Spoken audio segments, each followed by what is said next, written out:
I believe that one word encompasses the American response that fateful day, whether it be the responses of unwilling victims on the hijacked airplanes and on the ground, the determined efforts of first responders at each crash site, or the responses of the broken family. That word is brave. For 33 crew members and over 200 passengers that day, their goal was somewhat simple. They just needed to fly from one side of the country to the other. The reasons for doing so differed among them. Some were going for business, some for vacation, and some for family. But at some point during each of those flights, the realization that they would never reach their destination, let alone see their loved ones again, became very clear. Facing their final moments would have been a sea of emotions that we could not fathom. I would like to think that new bonds were made in these moments, complete strangers turning to each other for comfort and support. A person with a cell phone, perhaps, letting others use it to say goodbye to their own families. Bonds that lasted the rest of their lives, even just minutes. Final acts of bravery and goodwill between people who were thrust into a curse. For hundreds of first responders on that day, the culmination of their years of training and service would lead to the ultimate sacrifice. For those close to a first responder, father, mother, husband, wife, child, lifelong friend, this is the moment that you have always told yourself you were prepared. It has never been a secret that the call to serve as a firefighter, EMT, or police officer is dangerous. It takes a truly selfless person to serve in a way that puts their own life in danger to save the lives of someone they've never met and will probably not come across again. These heroes never know what their next call will be. Their families seemingly sit in some sort of limbo from the time they leave for work until they hopefully come back. But when their radio says to report, they report. They bravely face all situations, not knowing when it could be their last. When I leave the house each morning, I give hugs and kisses, love yous, and see you laters. I'm 99.9% sure that I will come home later. When you consider the nearly 3,000 people who perished from the events of September 11th, 2001, each had family and friends to whom they said, "See you later," that morning. It makes you realize the tentacles of sorrow that come from such a loss. Some may have realized quickly that their husband worked in the upper floors of a World Trade Center tower. Others may not have known the number of the flight that their wife was traveling on, but they did know that they had not heard from them for a strangely long time. And yet others just assume that when a siren blows, their son or daughter is probably on that fire truck going to a mundane traffic accident. The family of those lost on that day were left with voids, but they bravely trudged on. Their outlook on life no doubt had dimmed a bit, but they trudged on. Each generation can immediately recall certain catastrophic events that had a lasting impact on them. Just a couple of days before I turned 4 years old, I remember a Tuesday morning while eating a peanut butter and jelly sandwich watching a live newscast of a space launch. I had no idea that watching the Space Shuttle Challenger explode on live television would stay with me forever. The phrase coined in the immediate aftermath of the September 11th attacks was "never forget." While the typical attention span of Americans can be measured in hours or maybe days at the most, the images and stories of September 11th, for those of us who watched it unfold in real time, will forever be burned into our memories. I had just woken up at home, my wife and son at the library for a group activity, when I turned on the television and saw smoke pouring from a building in New York City. I remember thinking very little of it, since fires happen frequently. When the news anchor said it was a result of an airplane crashing into the structure, I still passed it off. I recalled reading a story of an airplane crashing in the Empire State Building many years ago. It seemed unfortunate, but I just figured these things happen. But when I watched an airplane hit the tower next to the already damaged building, everything was suddenly different. I was watching something unfold that didn't make sense to me. I was mesmerized. The next update of an airplane crashing into the Pentagon made me realize what was actually happening. I had been living in a country that was safe and protected in my mind up until this moment. The United States of America was free and prosperous, and there were people on the other side of the globe who hated that, and now our nation was vulnerable. As I continued to watch the images on the television, I was awestruck. And I knew that this was going to forever change our nation. It is true that we have never forgotten the events of September 11th, but unfortunately in recent years especially, we have forgotten the unity that came after those attacks. People were suddenly reminded of their pride in their country and the heroes who were lost. The Stars and Stripes took on new meaning to many people after seeing images of firefighters raising a flag in the middle of rubble at Ground Zero. During this ceremony, we will pause for a one-minute moment of silence at 3 different times, each recognizing the events that occurred that day. I hope that today, as we commemorate the passing of 20 years since this tragedy, we can reflect on the lives that were lost and the response of a hurting nation. Let the bravery of those men, women, and children continue to inspire us all. I'd like to welcome Mayor Pro Tem Joe Vigliotti to share a few words with us today.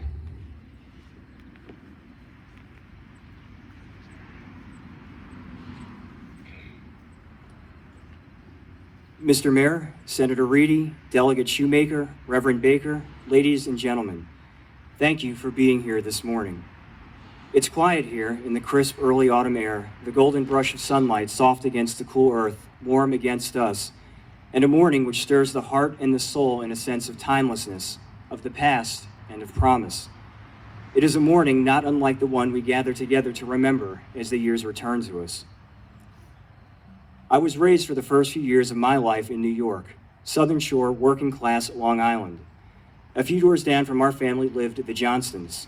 Two of their kids, Christine and Billy, would often babysit my sister and myself. I looked up to Billy. He was brave, a phenomenal athlete, had a good heart, and became a fireman. After we moved to Tawnytown in 1996, my parents kept in touch with the Johnstons through the years. We found out in the aftermath of September 11th that Billy had died that day. He wasn't even supposed to be on duty, but when he learned what happened, he leapt onto a fire truck as the Twin Towers billowed fire and smoke across the city skyline. I cannot imagine what he felt, and I can only wonder what it must have been like to rush into that inferno. But I do know that he sacrificed himself for others, for people he might not have otherwise ever known. The tragedy of that day bound them together for eternity and seared into the minds of Americans images defining in our history, images which still loom large in our own times and which will matter for generations to come. Those events in New York, in Washington, and in Western Pennsylvania resonated loudly enough that Tawnytown, hundreds of miles and hours away, erected a memorial to commemorate that day. And Tawnytown is not alone. Similar memorials exist across the country and around the world. That is, in part, because the terrorist attacks of September 11th reminded us that true evil does exist, that it can surface anywhere at any time, and that it must always be confronted. And September 11th reminded us of the very best of who we are as creatures of God, as Americans. In those terrifying moments, holding fast together, everyday citizens became heroes in even the simplest of ways, proving that, though evil exists, so too does true, genuine goodness. Whether they were American citizens attempting to retake a hijacked plane, or using their boats to evacuate Lower Manhattan, whether they were pulling people from the rubble or sharing food and shelter, whether they were donating time, money, or energy in the following weeks, whether they found new ways to serve their neighbors and their community, or whether they put on a uniform to serve the nation, Americans had a renewed sense of purpose. I know that recent events have made us question our national imperative, and recent criticisms have made us doubt our national self-worth. Some have even gone so far as to claim that America's best days are over, or that America was never good at all to begin with. But those who say such things are wrong. They ignore not only history, but reality. Our nation has always sought to be the shining city on a hill, the light for the rest of the world to see. It is a light not of pride or vanity, but of goodness, of common decency, of human freedom, of natural rights emanating from the hand of God. America is defined by these moral truths, these values, and the actions of her citizens. We are a city on a hill in a journey in the light of grace, grace of our doing, and grace of the Creator. To seek and live in that light or to turn our faces away is a choice. So too is the path to struggle and succeed or give in and decline. Our history is replete with Americans rejecting that choice of decline, and Americans have come through stronger, more resilient, more capable than before. There is no fate that we are bound to. There is only our choice. We are reminded of this by the actions of everyday Americans on September 11th, all of whom had a choice to confront evil or turn away, and they chose to stand up against the darkness. We are reminded that all of us not only can make a difference, but that we have the sacred duty to make a better difference. And it doesn't take a terrorist attack for American goodness to shine through. You see, it isn't just about understanding the harsh realities of a changed world or mourning those lost 20 years ago. It is about proving that we are worth the world they left behind. It is about ensuring that we have sustained a nation worthy of the road from tragedy, a nation worthy of defending. It is about living every day of our lives with those unrelenting tasks guiding our hearts and hands. It is about ensuring the city still glows with light. After all, part of that light is left to our safekeeping by those who have gone. Sometime after the attack in 2001, the Johnstons learned about an elderly woman who was asking for Billy. They could not understand why she was looking for him, but at last they found out. Billy had been delivering groceries to her, and in keeping with who he was, never told anyone about what he was doing. The difference that he made emblazoned a light which long remained after he had gone. Sometimes 20 years seem so long, and that early autumn morning so distant, but the forever after altered landscape of the world is with us every hour, and the traces of those towers on the New York skyline haunt our memories like ghosts. So we must not forget, lest we forget ourselves. We will face trials and tragedies in the years to come. Our lives will vary between sunlight and shadow. We will stumble and fall and question the very course of time, but we will rise as we have always risen. Rise to the task, rise to the trial, rise to the times. So let us carry this in our hearts, that the 20th anniversary of September 11th, 2001 is not only observed in memoriam, but as inspiration for renewal. Let us seek the light of God in the hearts of one another in our everyday lives. Let us carry the memory of that day, yes, but also the understanding that anything is possible. After all, we are Americans, and we belong to God. May He always bless you. May God always bless the United States of America. Thank you.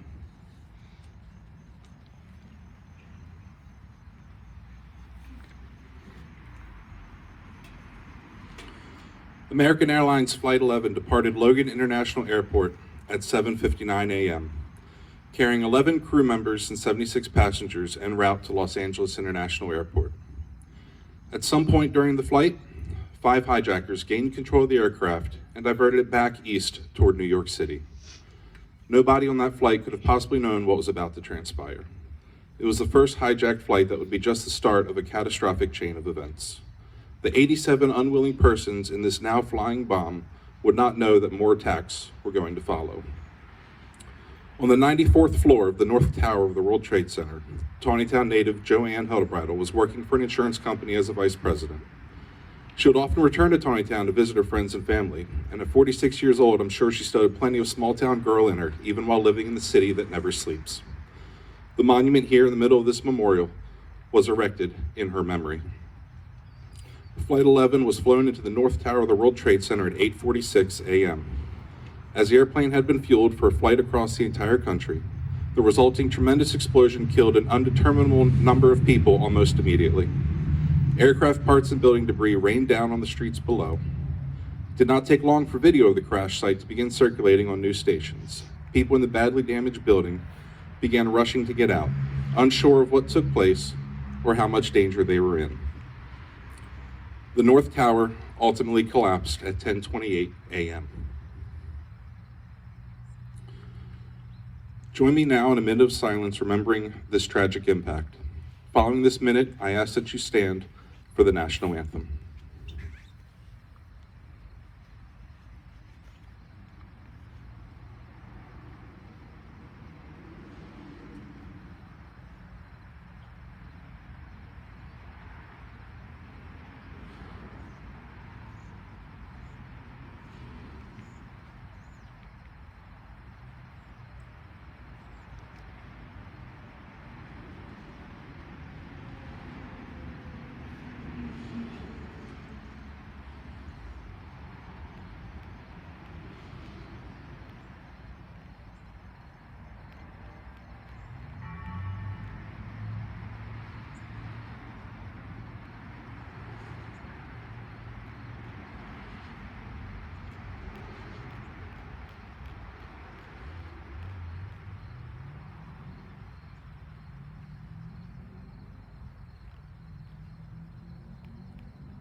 Oh, say, can you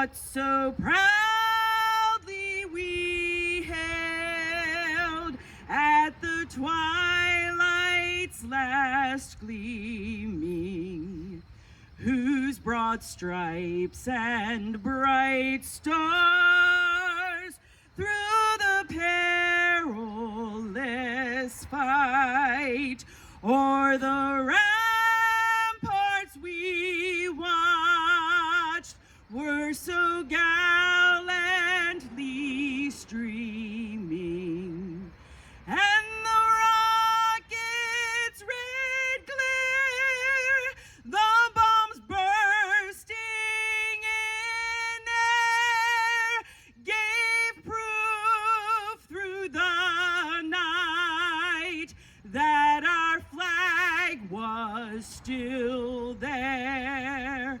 Oh, say does that star-spangled banner yet wave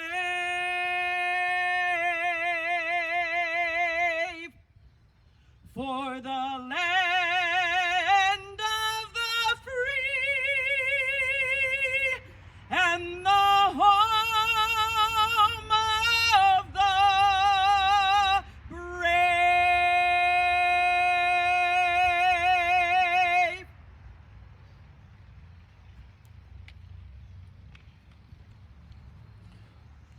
I would like to introduce State Delegate Haven Shoemaker to share with us. You may have a seat.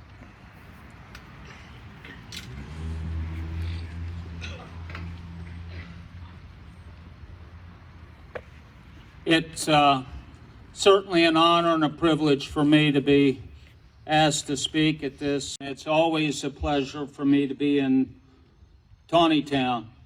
They say that September 11th, 2001 was our generation's version of December 7th, 1941.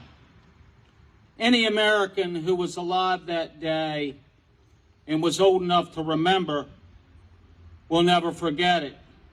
And my wife had had a gallbladder attack the night before.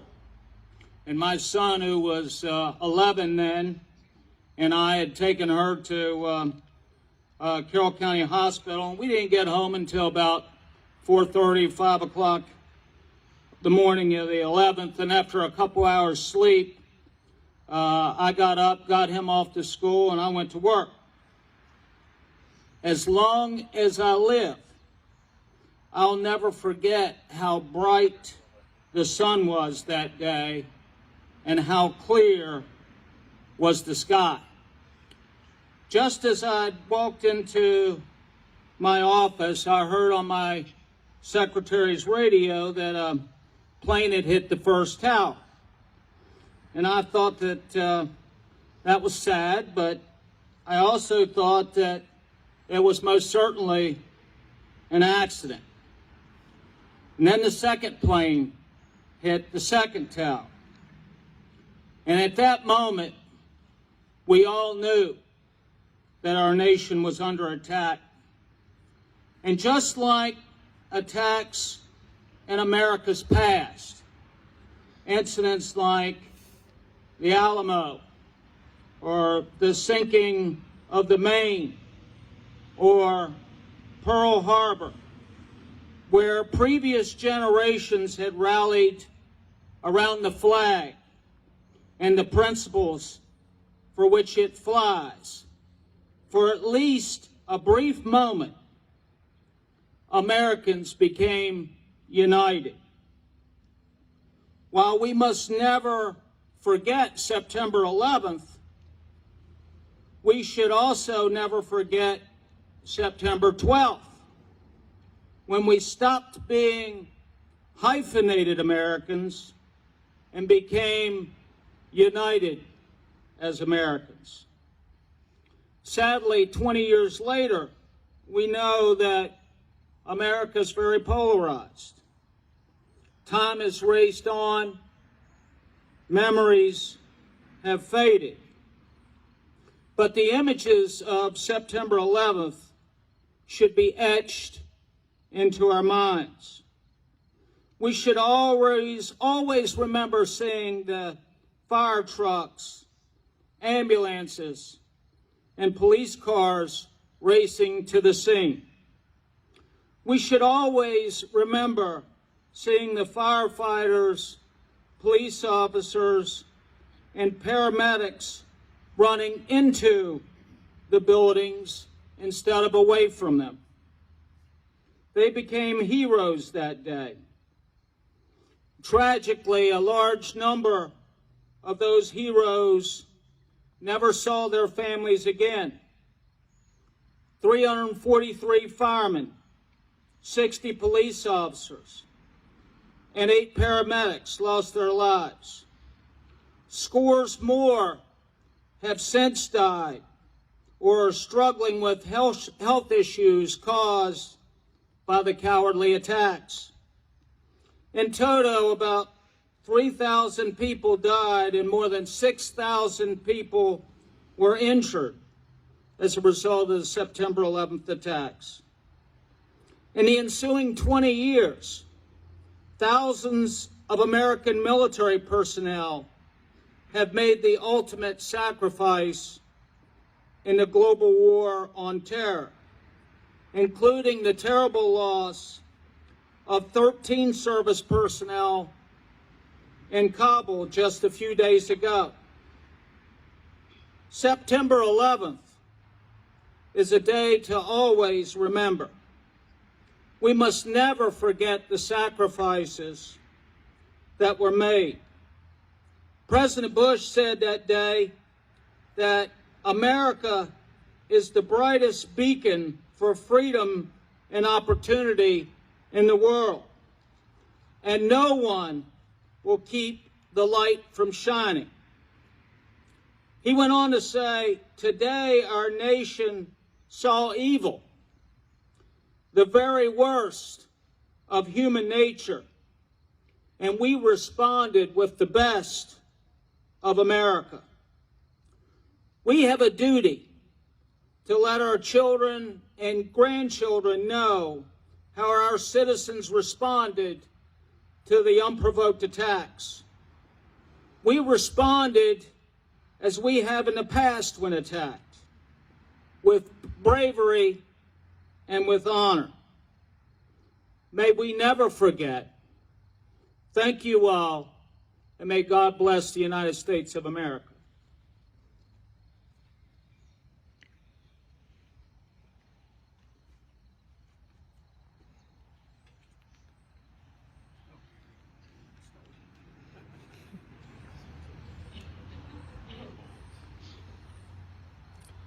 Sometimes you're lost without a schedule. I apologize. I do want to take this moment to recognize a few people that are with us today. We do have Councilman Lehan from the city of Taneytown. We have Delegate April Rose, and we have Mayor Andrew Green from the town of New Windsor. I'd also like to recognize members of our fire department and our Taneytown Police Department, including Chief Etzler and Major Bob Mitchell with us today.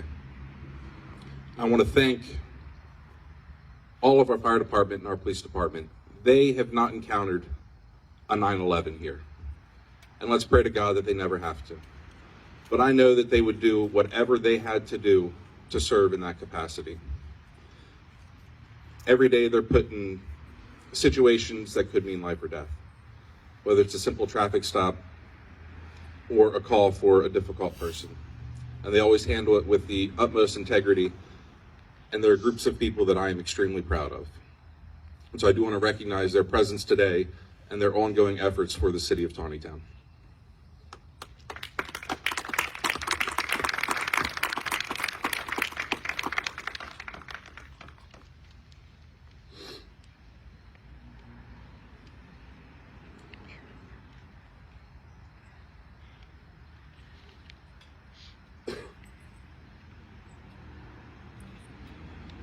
United Airlines Flight 175 departed Logan International Airport at 8:14 a.m., carrying 9 crew members and 51 passengers en route to Los Angeles International Airport.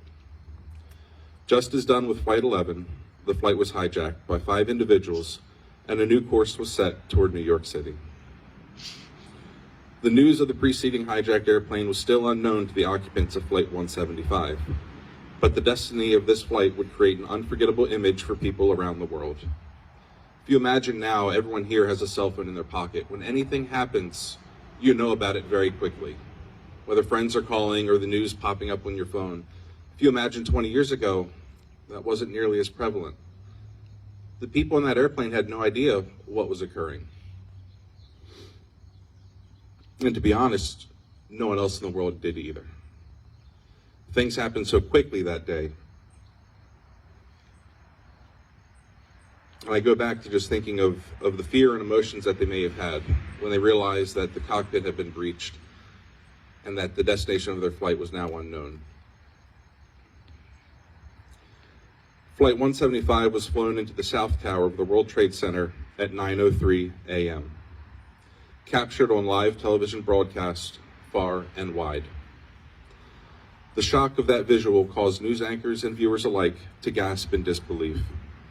And it was the second crash that caused many to realize that this could be a deliberate attack. The South Tower ultimately collapsed at 9:59 a.m., the first of the two towers to collapse at Ground Zero. In all, 2,753 innocent fatalities were recorded at Ground Zero. They were first responders, passengers, crew, workers in the buildings, and people on the ground. A tremendous casualty that we have never seen in this country, on our land. An attack like that was meant to send a signal to the United States. Instead, it made us stronger. We took that signal as the fact that people didn't see us as the United States that we truly were. And we joined together. We celebrated the lives that were lost, and we celebrated our freedom to prove to them that they had nothing over us.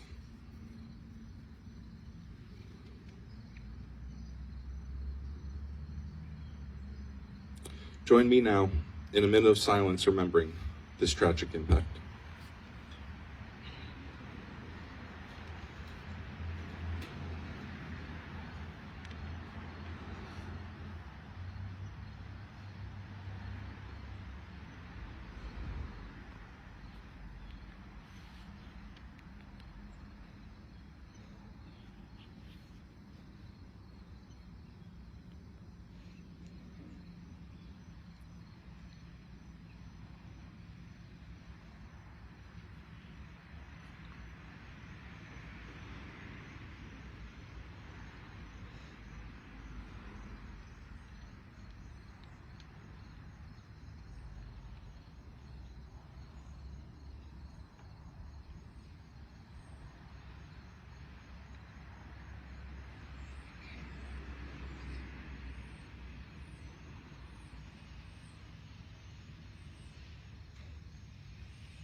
Thank you. I'll now ask Ms. Vicki Boone to again share with us.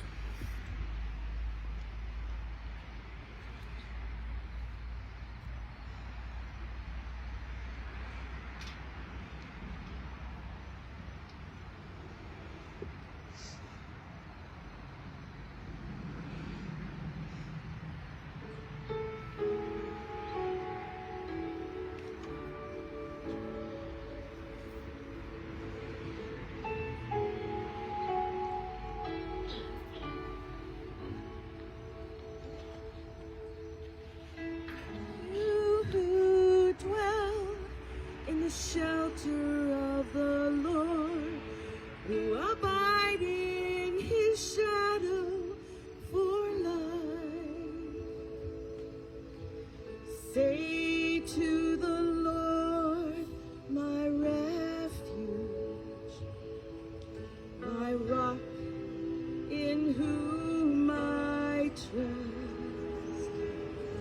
and he will raise you up on eagle's wings, bear you on the breath of dawn, make you to shine like the sun,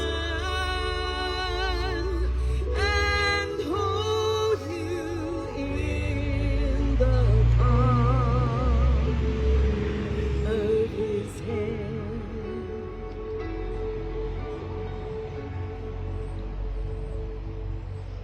The snare of the fowler will never capture you, and famine will bring you no fear.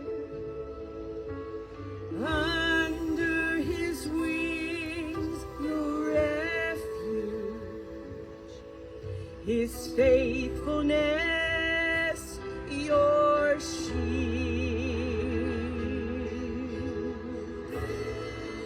You up on eagle's wings, bear you on the breath of dawn, make you to shine like the sun, and hold you in the palm of his hand.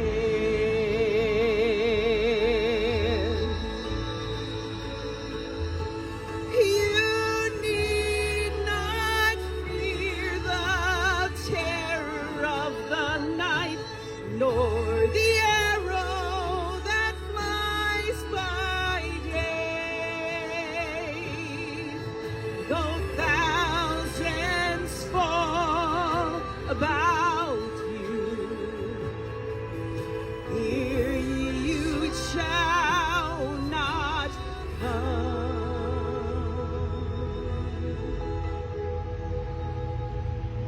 And he will raise you up on eagle's wings, bear you on the breath of dawn, make you to shine like the sun, and hold you in the palm of his hand.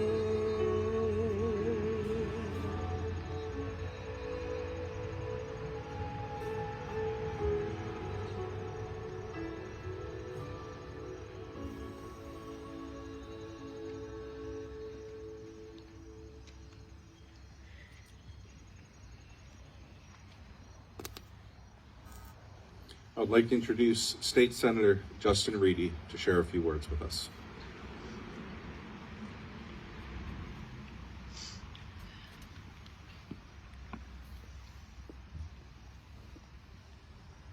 Good morning.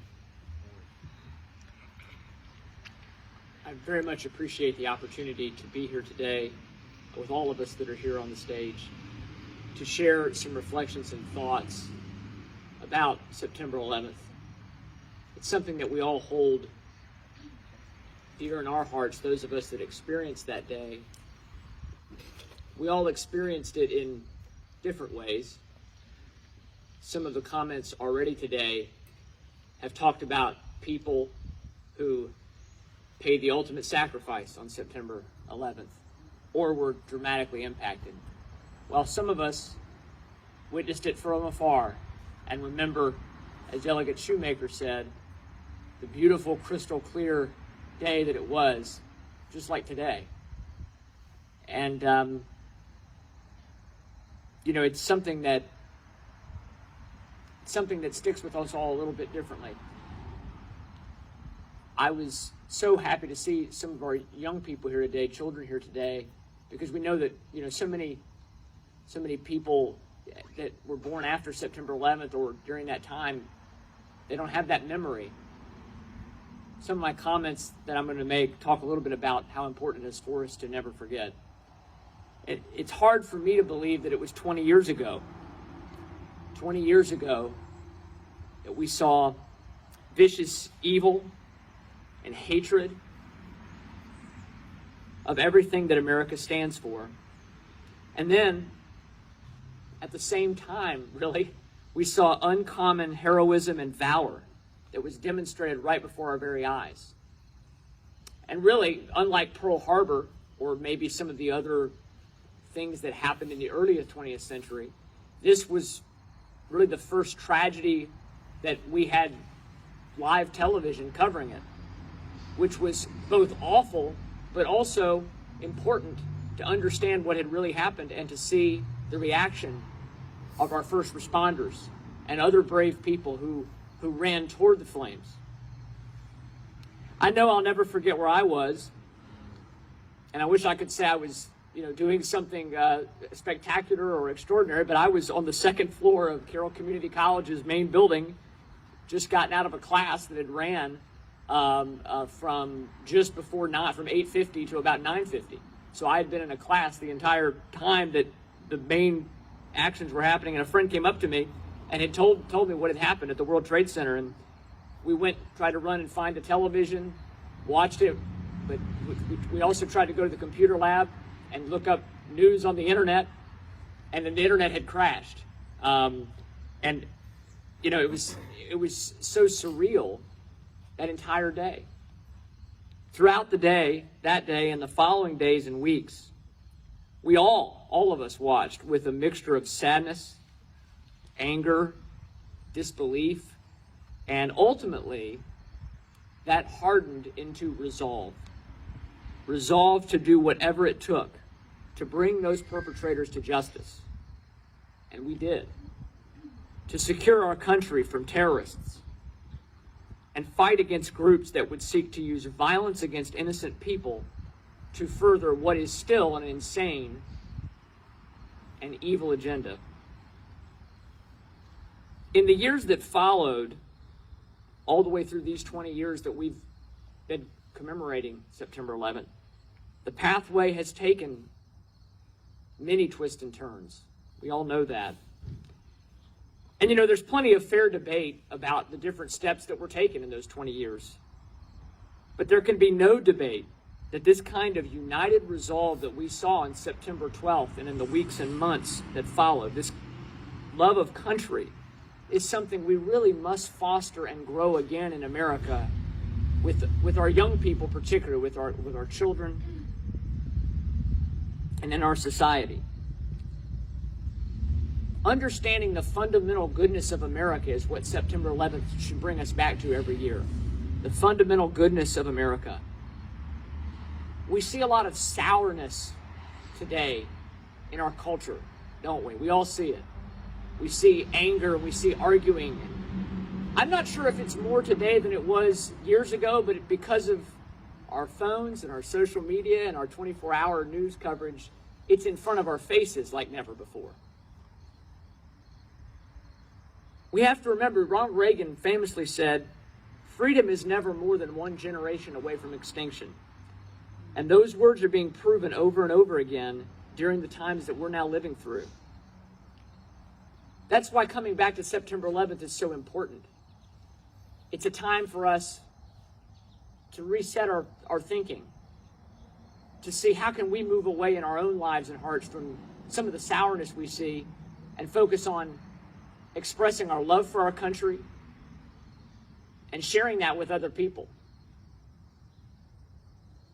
We've had a moment of silence. We've had two moments of silence here in this ceremony, and I thank the city of Taneytown, Mayor Wance, for putting this wonderful program together. There's a real beauty to silence. As we've had these moments of silence, particularly when the cars aren't going by, it's wonderful to have that time of reflection. And September 11th should be a day for that. Some silence, at least a few moments, to really think, turn off the din of noise that surrounds us, and think about how much we have to be grateful for, but also, as I said, how we can foster that love of America and the understanding of the goodness of America with the people in our lives who didn't experience September 11th, or who maybe don't understand it. September 11th, 2001 must never, ever be forgotten. Our country and the world changed forever. Let us always remember those brave men and women who ran toward the flames, the smoke, and the cockpit on Flight 93, too. I'll never forget the incredible first responders, and then all the men and women that signed up to serve America and take the fight to those terrorists and ones just like them, and are still doing it today.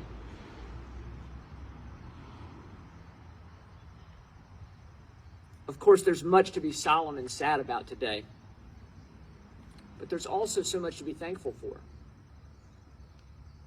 We should never forget the feeling of togetherness that we all felt in those months following the attacks.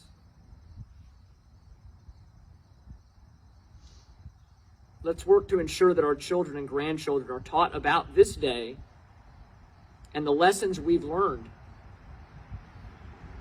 the hard lessons we had to learn about evil in the world, but also, most importantly, about the greatness of America that's founded in the God-given right of freedom for every individual, and a responsibility to use that freedom to help our neighbors and build strong and caring communities. It's a freedom that we saw the hatred of that individual freedom on September 11th, and we saw the love of that freedom on September 11th. So today, on this 20th anniversary of an event that changed the course of our history, I hope you'll join me in praying for those heroes whose lives and families are still affected every day by the losses they felt and the sacrifices they made. We must never forget. We must always be proud, so we will always remain free. Thank you very much, and God bless America.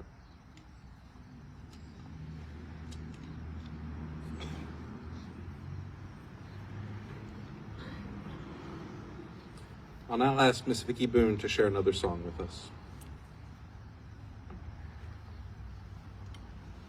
Join me in singing this well-known hymn together.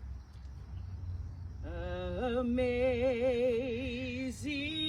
grace, how sweet the sound that saved a wretch like me. I once was lost, but now I am found, was blind, but now I see. 'Twas grace that taught my heart to fear, and grace my fears relieved. How precious did that grace appear, the hour I first believed. The Lord hath promised good to me, His word my hope secures.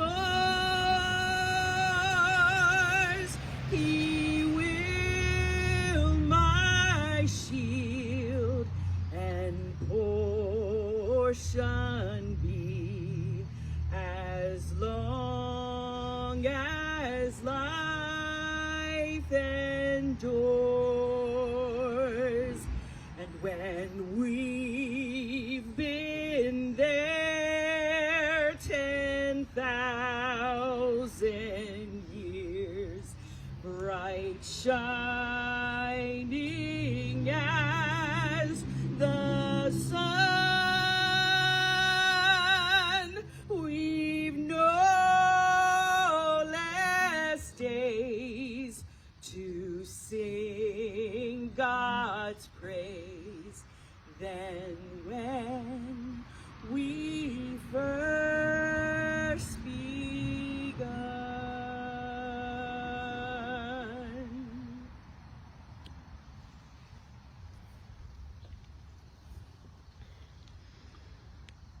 American Airlines Flight 77 departed Washington Dulles International Airport at 8:20 a.m., carrying 6 crew members and 53 passengers en route to Los Angeles International Airport. 5 hijackers took over the controls and set their own course to Washington, D.C. The doomed flight crashed into the west wall of the Pentagon at 9:37 a.m. 184 total innocent fatalities were recorded in the aftermath. United Airlines Flight 93 departed Newark International Airport at 8:42 a.m., carrying 7 crew members and 33 passengers en route to San Francisco International Airport. This time, only 4 hijackers were on board to take control of the aircraft. Although cell phones are not nearly as pervasive as they are now, word was getting to the passengers of the previous attacks. A plan was hatched among them to prevent another attack on American landmarks. This flight would never reach its intended target, speculated to be either the United States Capitol or the White House. On Flight 93, the now famous command "Let's roll" signified the start of the passenger revolt, resulting in the aircraft ultimately crashing in a field in Stony Creek Township near Shanksville, Pennsylvania. Vice President Dick Cheney is reported to have said, "I think an act of heroism just took place on that plane," when he learned of the crash of Flight 93, which resulted in 39 innocent deaths.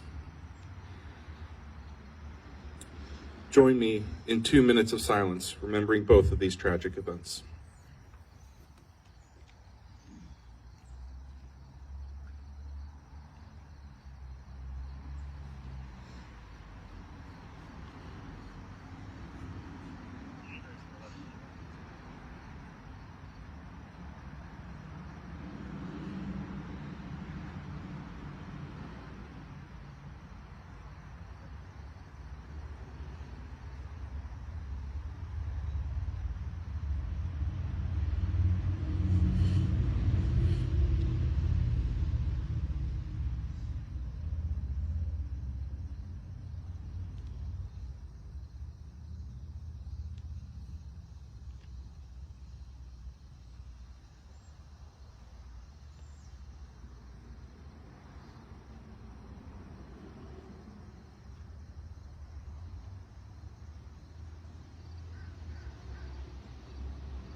Thank you.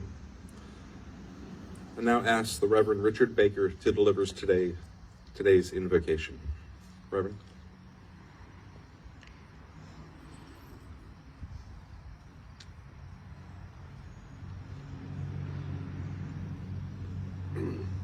I would ask you to remember where you were that morning, because that morning we woke up a nation of ordinary people.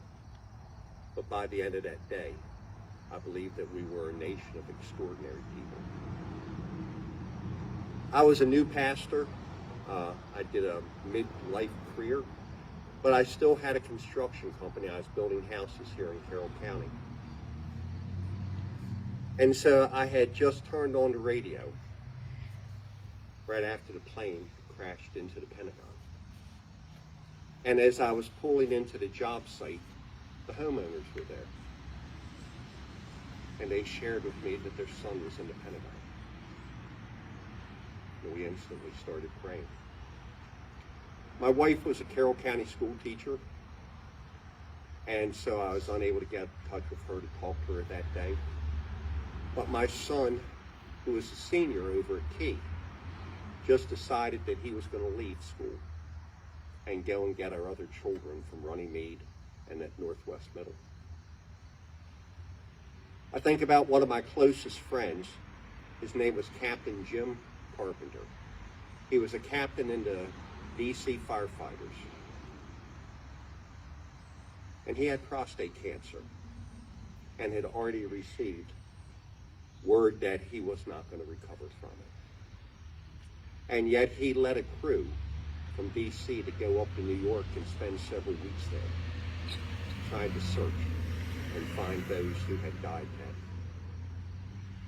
So I think about how so many of us woke up that day, never realizing what the day was going to hold for any of us. And as we went through that day, by the time I was able to get home, because I had to go from job to job and tell all my people to go home. And so by the time I got home, it was just watching it on TV. And I think for the next 3 days, that's all I did was watch the TV. So I never want to forget those folks, because we live in a nation of extraordinary people. Let us pray. God of all we can see and touch, you created every person on this earth in your image. And on this day, we remember that throughout history, there are those who have distorted your image, seeking power for themselves instead of submitting to your power, destroying relationships through violence, fear, and oppression, rather than seeking to build up relationships through love, peace, and mercy. On this 20th anniversary of that horrendous day, we have gathered together to remember and ask you to guide us towards being instruments of peace. We know that there is a season for everything, a season for birth and another for death, a time to plant and another to reap, a time to kill and a time to heal, a time to destroy and another to construct, a time to cry and another to laugh, a time to lament and another to cheer, a time to embrace and another to part, a time to search and another to count our losses, a time to hold on and another to let go, a time to rip out and another to mend, a time to love and another to hate, a time to wage war and another to make peace, a time to reconcile instead of breaking apart, a time to seek restorative justice rather than revenge, a time to remember and to seek your peace. Help us, O Lord, to remember the unity we all shared in those first days following the horrific acts of violence, and seek that same unity today. Guide our hearts and minds to remember that we are created in your image, to be reconciling agents of this world. In the name of our Lord, who went to the cross rather than seeking revenge, who walked this earth in peace instead of carrying weapons, we pray that we might walk in his most holy name. Amen. Thank you.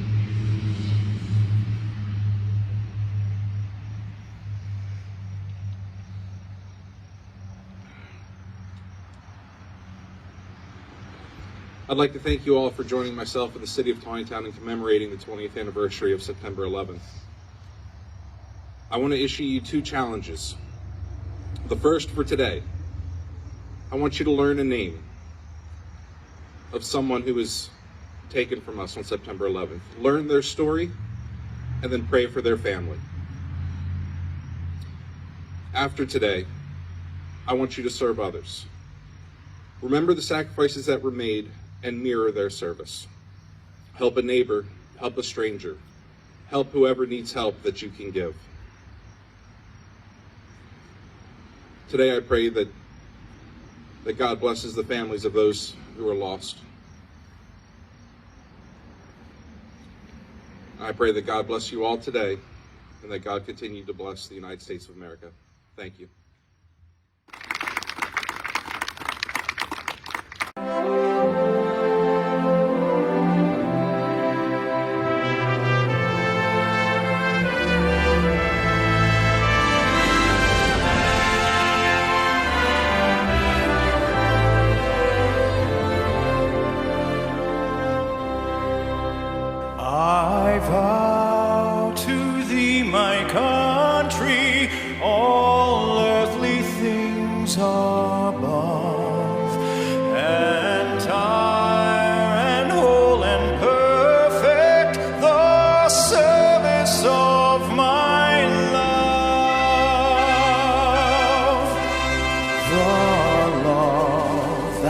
asks no questions, the love that stands the test, that